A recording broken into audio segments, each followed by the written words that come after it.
Hello, and welcome to Rough Edges. I'm your host, Sarah Fox. In this podcast, I will guide you through my faith and mental health journey to dispel the stigma surrounding mental illness and to create a voice for those who wish to discover more about these topics. This podcast will not only shed light on mental health issues, but will also reveal the intersection between faith and mental illness. I pray that these themes will bring growth and healing to our communities.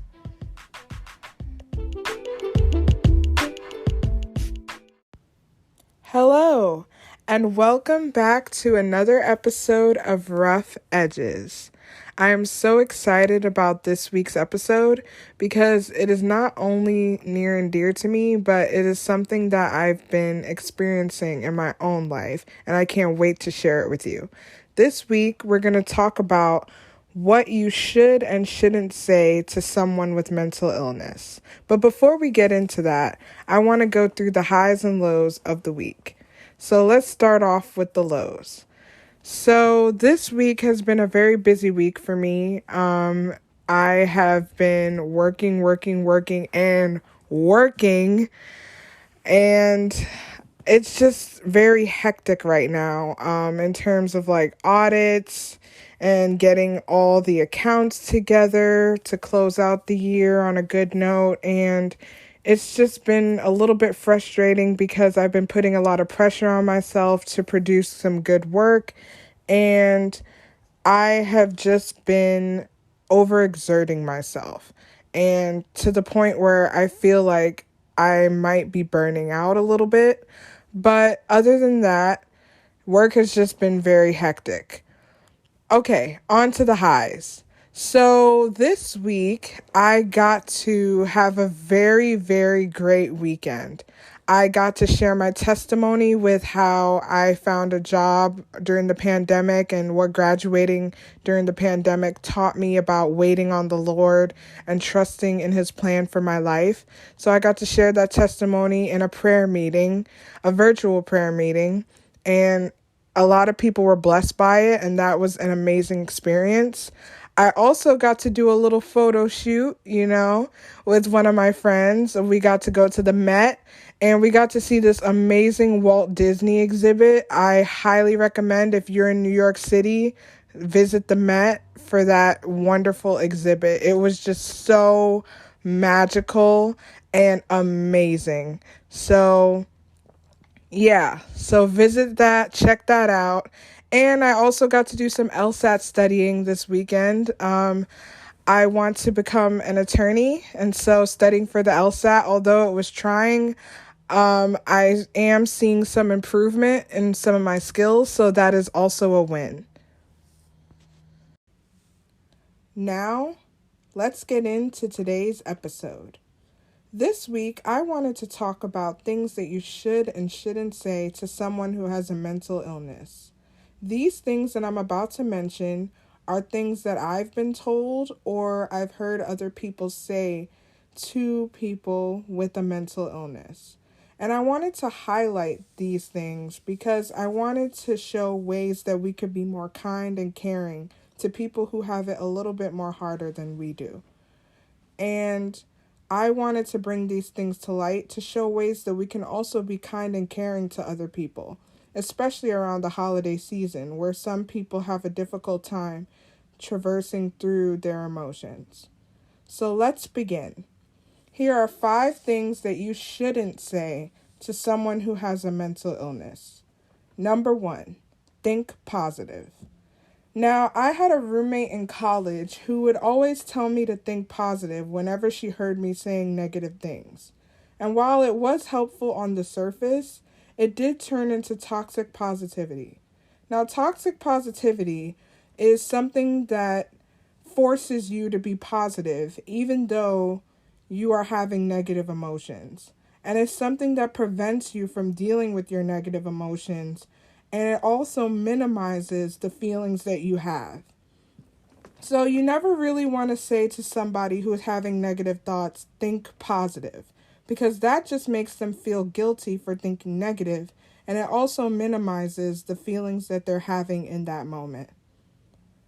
Number 2, it's all in your mind. Mental illness is in the mind. It's a sickness that is in the brain, but you don't want to tell people that it's all in their head, because the feelings that they are feeling are very real, and they're stuff that affects them very deeply. So you don't want to tell somebody that they're feeling bad, oh, it's all in your mind. Maybe if you change your mind, then you would change your life, and then you would have a happy life. You don't want to tell somebody that. So don't tell them that it's all in their head. That minimizes what they're feeling, and it also makes them feel like their mental condition is not really tangible. So don't say that it's all in their head and that they can change it if they change their mindset. Because a lot of the times, mental illness is deeper than just changing a person's mindset. Number 3, other people have it worse. This is something that I often tell myself whenever I'm feeling bad about a situation. I always tell myself other people have it worse than I do. I always compare my problems with other people's problems, and then I tell myself I shouldn't be feeling bad because I could always have it worse. This comparison of issues is something that is very detrimental, and it can also keep you from discovering more about the problems that you're facing. If you tell yourself that somebody has it worse than you do, it not only enhances the grief that you feel, but it also makes you feel guilty for feeling in the first place. We don't want you to feel guilty about what you're feeling. Your feelings are valid. And whether you're upset about not getting your favorite coffee for the day, or something as big as your family going through a divorce, whatever the problem may be, if you're feeling sad or angry or frustrated or intimidated or hurt, those feelings are valid, and you should never compare your chapter 1 to someone else's chapter 10. Number 4, God is teaching you a lesson. Now, this is something that has been said in Christian circles, and it's kind of similar to God has a plan, or this is all part of God's plan. And this not only makes you feel guilty about feeling the way that you feel, but it makes it seem like God purposefully intended for you to be hurt. And I just want to say that God is not a sadist. He is not sadistic, and he does not want you to intentionally feel pain. That is a lie from the enemy, and it is something that also further divides you from your faith. I just want to encourage you, if you are a Christian listening to this, that saying that God is trying to teach somebody a lesson in their pain is something that is not only hurtful, but it will also alienate them from God and make them feel like God is wanting to hurt them in some way. So do not say that God is teaching you a lesson and that it's part of the plan. I love Jeremiah 29:11 as much as the next person, but when we take verses out of context, it could really do more harm than good. Number 5, it will all be better soon. Now, there is a saying that there is no timeline for grief, and I firmly believe that saying. When you tell somebody that something will get better soon, it creates an expectation that that problem is going to get resolved very quickly. And it also creates a lot of disappointment if they see that a month, 2 months, 6 months, a year pass by, and their problem is still an issue. So don't tell somebody, or don't create the expectation that something will be handled soon, because we don't know when the grief is going to end. And sometimes the grief can last a lifetime. We don't know the timeline, so we shouldn't set an expected date for something to end. I know that pain has an expiration date, but we don't know when that date is going to be. And we shouldn't set an expectation for something to end very soon when we don't even know when it's going to end ourselves. So do not say that. That is very harmful, and it also creates false expectations for healing and the time that it takes to heal through pain. Stay tuned for things that you can say to somebody who is dealing with a mental illness.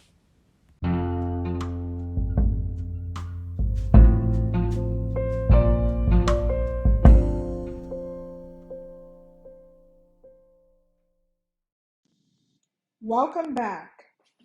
So now I'm going to tell you things that you can and should say to people with a mental illness. These things are just suggestions as to how we can better communicate with those who are having a much more difficult time handling their emotions. Number one, I understand. Now, this one is very pivotal because it lets the other person know that you know about their plight and that you sympathize with them. I cannot stress this enough. Sympathizing with someone, especially when they're going through a difficult time, is the best thing that you can do to show that you care for somebody else. So, saying that you understand is a very comforting way to show somebody, hey, I care about you and that you're not going through this alone. Number two, I'm listening. This one is also one of my favorites because it shows that you just don't have to say anything sometimes. Sometimes the best thing that you can do is just listen. Providing a listening ear to someone's venting can mean the world to that person, especially if they need to get a few things off of their chest.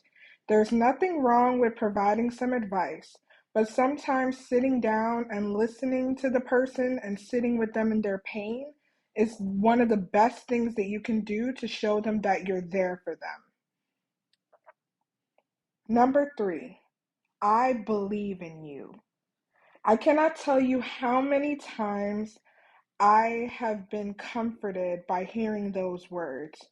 Those words are not only empowering to me, but they also help me to know that someone out there cares about me and that someone out there actually believes that I can get through this. Having someone else believe in you is not only something that builds confidence, but it also helps you to know that you've got people in your corner. Having support is pivotal, especially when dealing with a mental illness. And knowing that someone can believe in you, even in your darkest moments, and even in the times where you feel like you just can't get through, having someone believe in you is just reassuring and it can help you to be able to move on and move past whatever it is that's bothering you. So tell someone that you believe in them, and that can make all the difference in the world. Number four, God is with you. Now, this one might be a little controversial to some people because it may trigger some religious trauma. But I say that, especially for the Christian circles, that this one is necessary.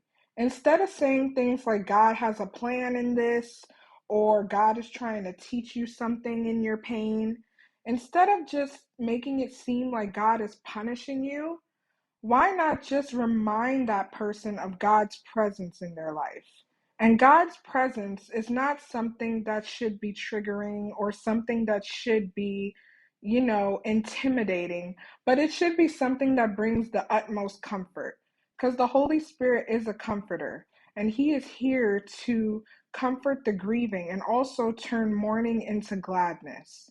So, by telling someone that God is with them, it's not to have this looming presence over you or this helicopter parent or this big brother, so to speak, but it's to have somebody who's a friend, who's by your side, someone who not only created the universe, but someone who knows you very intimately and deeply and wants to have a relationship with you. So knowing that God is with you is one of the pivotal pillars of actually speaking truth over your life. And to know that whatever it is you're going through, you have His presence by your side. Number five, be kind to yourself. This is one of the things that my therapist says to me every time we end our session. She always tells me, remember, Sarah, be kind to yourself. And I always thought, how am I supposed to be kind to myself when I barely even know myself or I just don't like certain areas of my life? And she just always reminds me that being kind to yourself is not letting yourself off the hook, but it's really appreciating the parts of you that make you unique.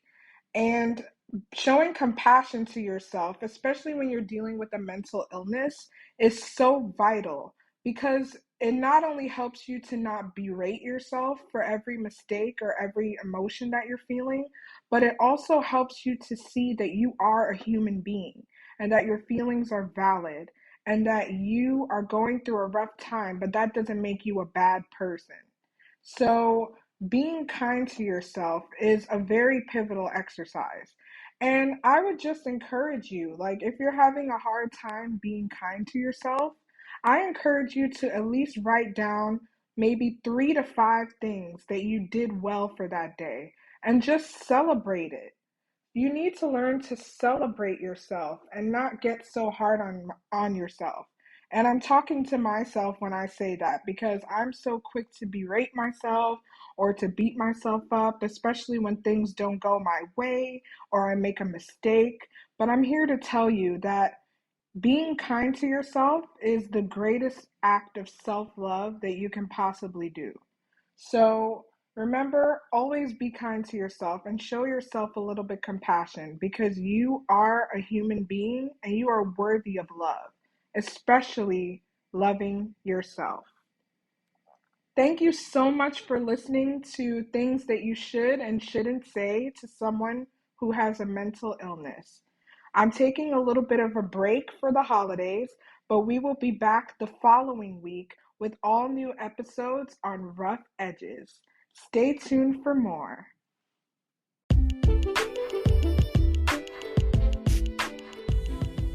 Thank you for listening to Rough Edges. Feel free to follow this podcast on Instagram at rough.edges.podcast or visit my blog at sarahifox.com. If you have any questions or further suggestions on how to make this podcast grow, you can email at rough.edges.podcast@gmail.com.